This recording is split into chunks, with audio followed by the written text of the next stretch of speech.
আমি কৰিমেই আন্দোলন। কবি নমিতা তাইদ। পাঠ মানস প্ৰীতম শইকীয়া।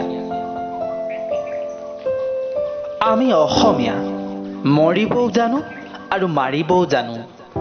কোনো শত্ৰুৰ ওচৰত কেতিয়াও আঁঠু নলওঁ, নকৰোঁ কাৰোলৈ ভয়। দেশ বুলিলেই আদেশ নালাগে, কৰিমেই আন্দোলন, আমি কৰিমেই আন্দোলন।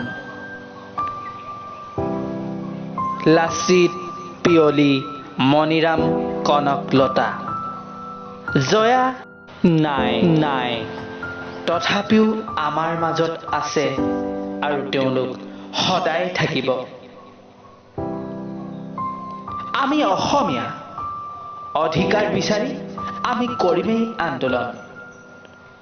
আমি আকাশে পতাশে কঁপাই তুলিম, আমি চিঞৰি চিঞৰি কম, জয় আই অসম। নকৰোঁ কেতিয়াও কাৰোলৈ ভয়, আমি কৰিমেই আন্দোলন।